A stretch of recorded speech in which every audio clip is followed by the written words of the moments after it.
Kaixo, ongi etorria, pentsatzen dut orain izan dituzuen bi programa hauetan arazo nabarmenak nabaritu dituzuela. Erabat desberdinak dira eta zailagoak. Orduan hasiko gara lehenengoarekin. Aita batek 55 urte ditu, eta alabak 11. Zenbat urte pasatu beharko dira, aitaren adina alabarenaren hirukoitza izan dadin. Eta gero dago bigarren galdera. Eta bikoitza? Orduan, hirukoitza eta bikoitza, bi galdera desberdin dira. Orduan, goazen lehenengoarekin. Zer galdetzen digute? Zenbat urte pasatu beharko dira. Hori izango da, isa. Zenbat urte pasatu beharko dira. Eta izateko hirukoitza. Hori da, beste galdera. Orduan, hau egiteko momentuan, gauza bat jakin behar dugu. Aita eta alabaren arteko diferentzia, distantzia beti berdina da. Kenketa egiten badugu, atako zezkigu 34. Beti dira 34 urteko diferentzia. Gertatzen da, proportzioa aldatzen doala. Adibidez, guazen pentsatzea, bilen guzu, batek 5 urte ditu eta besteak urte bete, diferentzia zenbatekoa da 4 urtekoa. Eta proportzioa, arrazoia, 5 zati bat, 5. Beraz, mutil bat, 5 urtekoa da, urte betekoa baino, 5 aldiz zarragoa. Urte bat pasatzen denean, honek ditu 6, eta honek ditu 2. Zein da proportzioa? 3 aldiz zarragoa da, 2 bider 3, zarragoa. Horrek esan nahi du, proportzionalki gerturatzen nahi dela, nahiz eta beti 4 urteko diferentzia izan. Pasatzen badia beste 2 urte, 8 eta honek 4, 8 zati 4, 2. Horran hau da, bikoitza. Bat 4 urtekoa eta bestea 8. Zer gertatzen da? Proportzioa aidenean txikitzen, da, batea gerturatzen, esan nahi du, geota zailagoa dela bereizte 2 pertsona horiek. Neska bat eta beste neska bat adibidez, 5 urtekoa eta batekoa, errez bereizten dugu, 4 urteko diferentzia izan arren. 8 urtekoa eta 4koa ere bai. 18koa eta 14 urtekoa, normalean ere bereizten ditugu.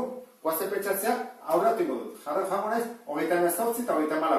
Nik uste dut, gehienetan, hauek, 2 mutil edo 2 neska, ez ditugula bereizten. Zaitasun handia ditugu. Eta gero, 78 eta 74 adibidez, horretz zer esanik ez. Horregatik, proportzioa joaten da, ikusten zen, gesten, batera gerturatzen. Orduan, hemen ere, berdina gertatzen da. Aita eta alabaren artean, diferentzian ez da 34 urte izan, hemen ikusten dezuen bezala, alaba da, hobeto esan aita da, 4 aldiz zarragoa. Horran galdetzen dutena da, hirukoitza noiz izango den, zenbat urte pasatuko diran. Orduan, zer egin behar dugu? Isa zerren jakin, da, pasako diren urteak. Pasako diren urteak. Orduan, kasontan, isa, guazen problema egitea. Aitak zenbat urte izango ditu? Izango ditu 55 gehi pasatzen direnak. Beraz, 55 gehi isa. Eta alabak zenbat urte izango ditu? Berdin, 11 gehi isa. Bi pasatzen zaizkie urte berberak, ezta? Orduan, 55 gehi isa, 11 gehi isa. Baina, berdintza behar dugu. Orduan, berdintzia izateko, ez dira berdinak. Hau zer da? Hau da, hirukoitza.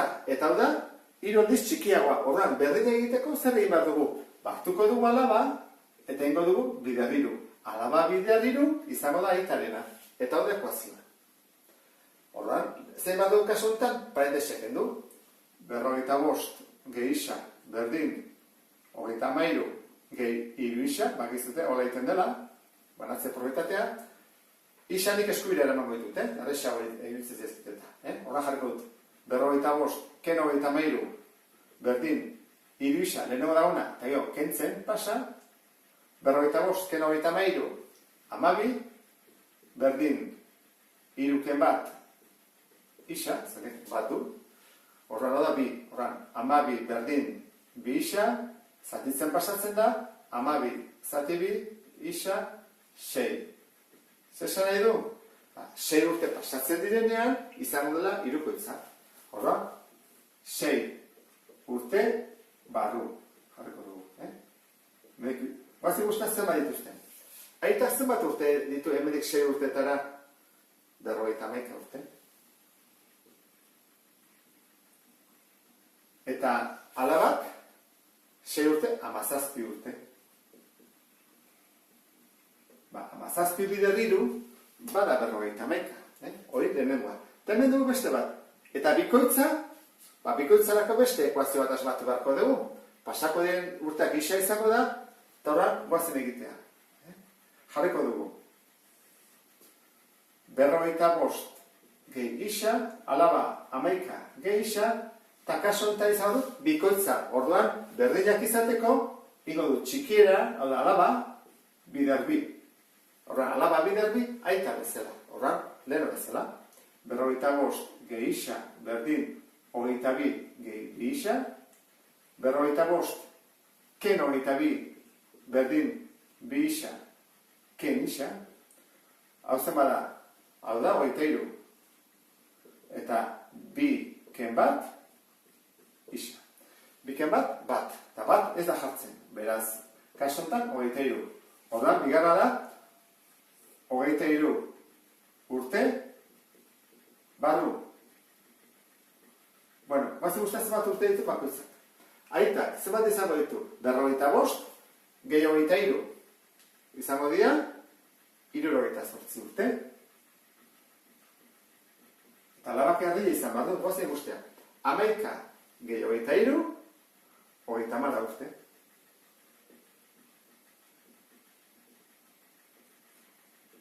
Ikusten da, ezta?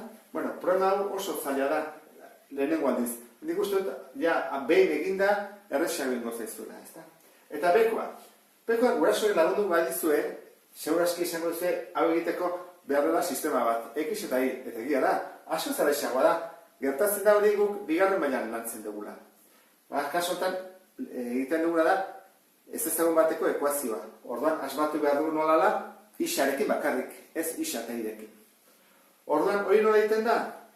Hori da, ondo pentsatu behar duguna. Esate dugute, garaje batean, 36 ibilgailu daude autoak. Auto eta motoak zenbatuta. 132 kurpil daudela. Kontuan izan da, zenbat auto eta zenbat moto egon daitezke. Orduan jarriko dugu autoak eta motoak. Bueno, hemen baten bati ditu behar dugu isa. Edo autoari, edo motoari. Nik autoari zenbat diot isa, motoa zer da. Numetetik atea behar dut. Orduan ateatzen da hemendik 36 direla guztira. Orduan, autoak isa baldin badira zenbat dira motoak. Hori da, zailena. Horrela egiten da. Ni baldin baditut 10 ibilgailu eta kotxeak baldin badira 4, motoak zenbat dira? 6, ezta? Bale, nola lortzen dut 6 hori?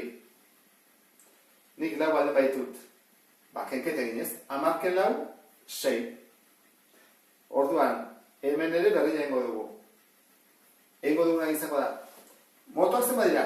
36 ken autoak. Orduan, autoak dira isa eta motoak dira 36 ken isa. Orduan, datuak baldin badaude, kontuz honekin. Egingo dugun ekuazioarekin. Ze baten batek esaten du, bueno, autoak gehi motoak berdin 36. Eta hau, egiten badugu, atatzen zegu identitate bat. Eta ez da ekuazio bat. Edo zenbaki jarreta beti atatzen da. Ekuazio izateko, badakizue, beste zerbait erabili bat dugula. Kurpilak. Horren egingo duguna da izango da, berdin, 122 kurpil daude denen artean. Horren, 122 kurpil bali badaude, guazen bakutzea. Autoen kurpilak, gehi motoen kurpilak. Batu dutugu. Guazen guzti autoak. Zenbat auto daude? Isa. Bakutzak zenbat kurpil ditu? 4. Kenduta errepostokoa. Horren, zenbat kurpil izango daude egongo dira hemen autoen artean? 4 aldiz daudenak autoak. 4 bider isa. 4 isa izango da autoak dituzten kurpilak. Eta motoak.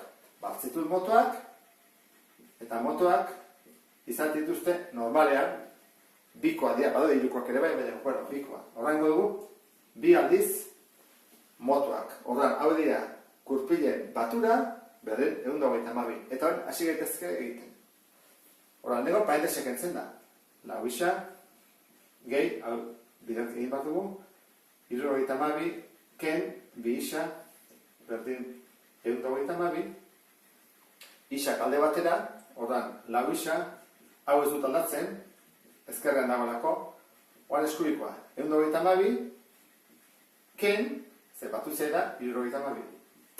Orduan, lau ken bi, isa berdin, eta 122, ken 72.